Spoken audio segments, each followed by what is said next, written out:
আসসালামু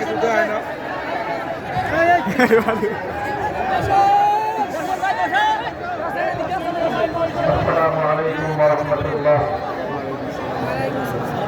আলহামদুলিল্লাহি রাব্বিল আলামিন ওয়া সালাতু ওয়া সালামু আলা সাইয়্যিদিল আমবিয়া'i ওয়াল মুরসালিন ওয়া আলা আলিহি ওয়া আসহাবিহি ওয়া মান তাবি'আহুম ওয়া দা'a বিদা'ওয়াতিহিম ইলা ইয়াউমিদ্দিন। আম্মা বা'দ। أعوذ بالله من الشيطان الرجيم. بسم الله الرحمن الرحيم. ولا تحسبن الله غافلا عما يعمل الظالمون.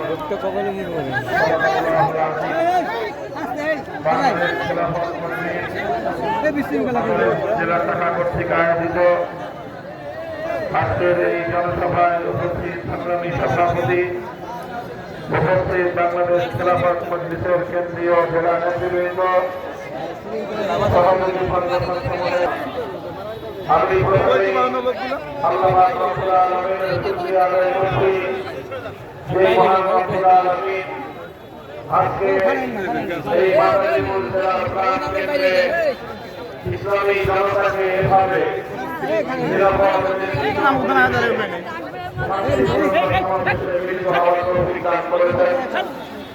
মাদারীপুর সহ বাংলাদেশে যারা পরিস্থিতি করেছিল, দখলদারিত্ব কায়েম করেছিল, ইসলামের নাম নিতে, ইসলামের কথা বলতে যারা বাধা প্রদান করত, সেই জালিমশাহী শেখ হাসিনা এবং তার নেতৃত্বদেরকে আল্লাহ রাব্বুল আলামিন বাংলার মাটি থেকে উৎখাত করে দিয়ে এদেশের সকল মানুষের জন্য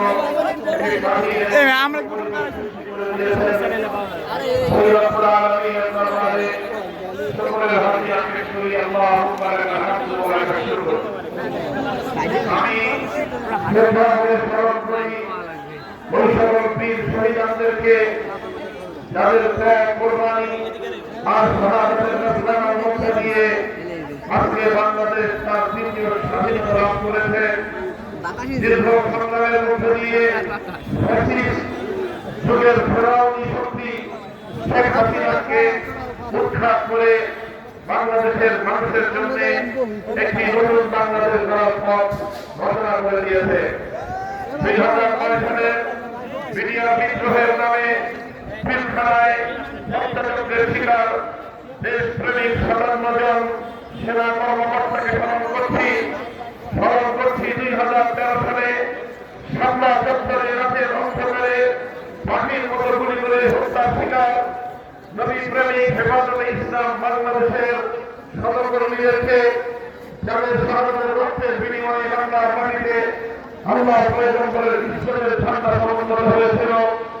স্মরণ করছি সেই সকল কোরআন প্রেমিক জনতাকে আল্লামা সাঈদীর বিরুদ্ধে যখন মিথ্যা মামলা নাটক সাজিয়ে মৃত্যুদণ্ডের রায় ঘোষণা করার পর কোরআনের প্রেমে প্রেরিত হয়ে বাংলার প্রত্যন্ত অঞ্চল থেকে যারা কোরআনের পাখির মুক্তির দাবি নিয়ে রাজপথে নেমে এসে শাহাদাতকে আলিঙ্গন করেছিল। স্মরণ করছি 2014-15-16 সালে একতরফা নির্বাচন ঠেকাতে গিয়ে বাংলাদেশের মানুষের অধিকার রক্ষা করতে গিয়ে বিরোধী মত এবং পক্ষের যে সকল নেতাকর্মীরা হত্যার শিকার হয়েছিল। স্মরণ করছি 2021 সালে স্বাধীনতার সুবর্ণ জয়ন্তী উদযাপনের সময় মুসলমানদের রক্তের অর্জিত গুজরাটের কষাই নরেন্দ্র মোদীর বাংলাদেশে আগমনের প্রতিবাদ করতে গিয়ে হেফাজতে ইসলাম বাংলাদেশের যে সকল নেতাকর্মী শাহাদাত বরণ করেছিলেন। স্মরণ করছি আজ ওই সকল ছাত্র জনতাকে যারা 2024 সালের জুলাই এবং আগস্ট মাসে ফ্যাসিবাদের বিরুদ্ধে চূড়ান্ত লড়াইতে অবতীর্ণ হয়েছিল। সকল ভয় ভীতি উপেক্ষা করে আবু সাঈদরা যখন ঘুম করে দিয়েছিল জালিমের বুলেটের সামনে, জালিমের বুলেটের আবু সাঈদের মুখকে ঠান্ডা করেছিল ঠিক, কিন্তু আবু সাঈদকে পরাজিত করতে পারেনি। মৃত আবু সাঈদ, শহীদ আবু সাঈদরা জীবন্ত আবু সাঈদদেরকে অনেক বেশি শক্তিশালী হিসেবে পর্যন্ত বিরুদ্ধে আন্দোলন বিপ্লবের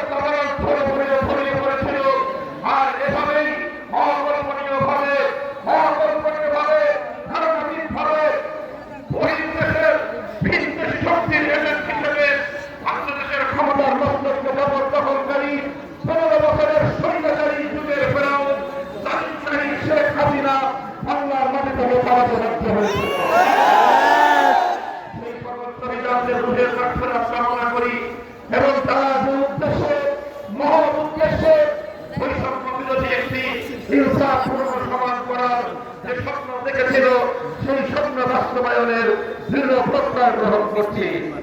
সংগ্রামী সাথী ও বন্ধুগণ, আমি আপনাদেরকে একটি কথা স্মরণ করিয়ে দিতে চাই। স্বাধীনতা অর্জন করা যতটা কঠিন, স্বাধীনতা রক্ষা করা তার চেয়েও বড় কঠিন। বাংলাদেশের মানুষ 2024-এর 5ই আগস্টকে দ্বিতীয় স্বাধীনতা দিবস হিসেবে আখ্যায়িত করেছে। আগস্ট বিপ্লব বাংলাদেশের মানুষের স্বাধীনতা বিপ্লব, আগস্ট বিপ্লব বাংলাদেশের মানুষের মুক্তির বিপ্লব, আগস্ট বিপ্লব স্বৈরাচারী এবং সেকুলারের বিরুদ্ধে জনতার বিপ্লব। আগস্ট বিপ্লব ছিল একটি সুন্দর সমৃদ্ধশালী ইনসাফপূর্ণ বাংলাদেশ গড়ার বিপ্লব। কাজেই আমাদেরকে যে কোনো মূল্যে এই বিপ্লবের সুফল ভয় তুলতে হবে, যে কোনো মূল্যে এই বিপ্লবকে দেওয়ার সকল ষড়যন্ত্র রুখে দেওয়া হবে। সেজন্য আমি অতীতের তিক্ত অভিজ্ঞতা আপনাদের সামনে তুলে ধরতে চাই। 1971 সালের অক্টোবরের মুক্তিযুদ্ধের মধ্য দিয়ে বাংলাদেশ স্বাধীনতা অর্জন করেছিল। বাংলাদেশের সেই স্বাধীনতা শুধুমাত্র 9 মাসের মুক্তিযুদ্ধের মতো ছিল না, বরং এই স্বাধীন বাংলাদেশের অভ্যুদয় একটি দীর্ঘ সাম্রাজ্যবাদী শক্তির বিরুদ্ধে লড়াইয়ের একটি সফল পরিণাম ছিল বাংলাদেশের স্বাধীনতা। বাংলাদেশ ইতিহাসের এক অগ্রগতি স্থাপনকারী বাংলাদেশ, আধিপত্যবাদী সাম্রাজ্যবাদী শক্তির বিরুদ্ধে লড়াই করে নিজের দেশের স্বাধীনতার সূত্র ফিরিয়ে এনেছিল। বাংলাদেশের মানুষের প্রথম লড়াই, প্রথম সংগ্রাম ছিল ব্রিটিশ সাম্রাজ্যবাদী শক্তির বিরুদ্ধে। বাংলাদেশের মানুষের ব্রিটিশ বিরোধী সেই সংগ্রামে হাজি শরীয়তুল্লাহ,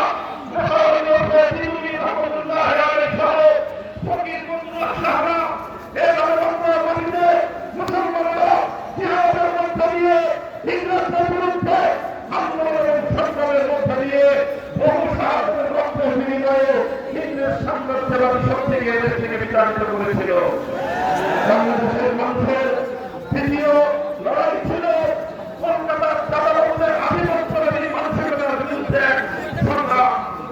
যখন বাংলাদেশ এই পূর্ববঙ্গের মুসলমানদের যখন মাথা উঁচু করে আওয়াজ করে দাঁড়িয়েছে, এই পূর্ববঙ্গের মুসলমানরা যখন বাংলাদেশ জীবনের মানের উন্নয়ন ঘটাবার জন্য উদ্যোগ গ্রহণ করেছে, পশ্চিমবঙ্গের সাম্প্রদায়িক রবীন্দ্রনাথ ঠাকুরের নেতৃত্বে বাংলা মুসলমানদের বিরুদ্ধে ষড়যন্ত্র পরিচালিত হয়েছিল।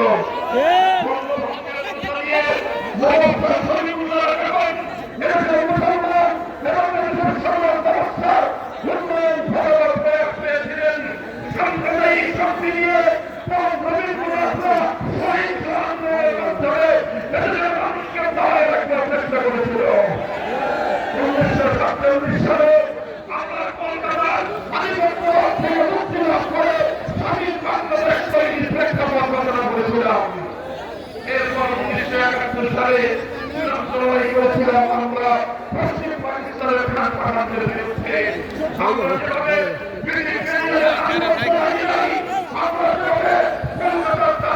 আধিপত্য মানে নাই, একইভাবে আমরা পশ্চিম পাকিস্তানের খান পাঠানদের আধিপত্য মানে নাই। আমরা পশ্চিম পাকিস্তানিদেরকে বলেছিলাম, আমরা তোমাদের ভাই, তোমরা আমাদের ভাই, কিন্তু পশ্চিম পাকিস্তানিরা বলতে চেয়েছিল আন্দোলনের দাস তারা আমাদের প্রভু।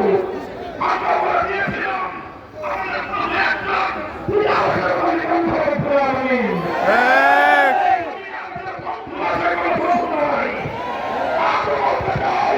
এই বাংলাদেশের দিকে দুর্বল করে আমাদের মধ্যে করতে চায়, আমরা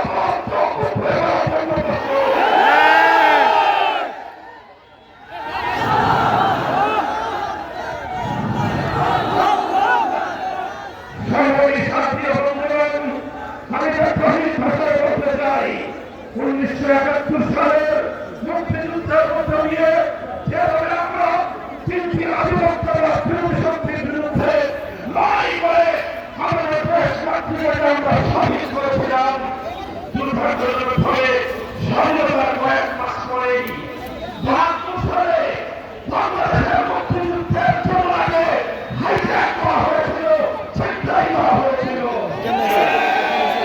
মানুষের সেন্টিমেন্ট, দেশের মানুষের অভিপ্রায়, দেশের মানুষের চাহিদার বিরুদ্ধে একটি ভিনদেশী রাষ্ট্রশক্তি আমার বাংলাদেশের উপর একটি তাদের দেশের বাস্তবায়ন করার জন্য, তাদের দেশের এজেন্ডা বাস্তবায়ন করার জন্য একটি প্রেসিডেন্সিয়ালের মাধ্যমে বাংলাদেশের সংবিধান বাংলাদেশের মানুষের কাছে উপর চাপিয়ে দিয়েছিল। সময় এসেছে বাহাত্তরের সেই সংবিধান, বাহাত্তরের মুক্তিযুদ্ধ বিরোধীদের ফাঁসিয়ে দেওয়া। বলতে চাই ৭১ জানুয়ারি যারা হাইজ্যাক করেছিল ২০২৪ সালের তৃতীয় স্বাধীনতাকেও সেই শক্তির প্রসারণা আবার ছিনতাই করার জন্য মাঠে নামার চেষ্টা করছে। কোন শক্তির বিরুদ্ধে আমাদেরকে সোচ্চার থাকতে হবে, তাদেরকে রুখে দাঁড়াতে হবে, তাদের বিরুদ্ধে সংগ্রাম করে তুলতে হবে। শেখ হাসিনা ৫০ বছর পর্যন্ত বাংলাদেশের মানুষের বিরুদ্ধে প্রতিশোধের রাজনীতি করেছে। বাংলাদেশের মানুষকে ডিভাইড অ্যান্ড রুল, ভাগ করার শাসন করার নীতিতে বাংলাদেশের মানুষকে শাসন করার সে শোষণ করেছিল। আর ২০২৪ সালে শেখ হাসিনা সেই বিভাজনের রাজনীতিকে প্রত্যাখ্যান করে ছাত্র জনতার রাজপথে অভূতপূর্ব ঐক্য তৈরি করেছিল। ঐক্যই ছিল শক্তি, ঐক্যই ছিল প্রেরণা, ঐক্যের মাধ্যমেই ৫ই আগস্টের এই ঐতিহাসিক অভ্যুত্থান সফল হয়েছে। আমরা দেখেছি স্কুল কলেজ ভার্সিটি থেকে ছেলেরা যেভাবে রাজপথে নেমে এসেছে, একই সঙ্গে আলিয়া মাদ্রাসা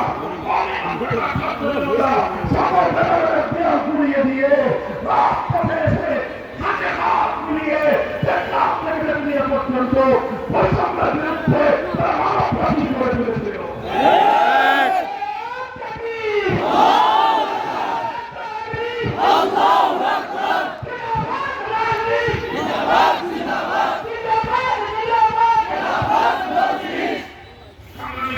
বন্ধুবান, আমাদেরকে কথাটা মনে রাখতে হবে, ২০২৪ আগস্ট বিপ্লবের প্রধান বৈশিষ্ট্য ছিল এই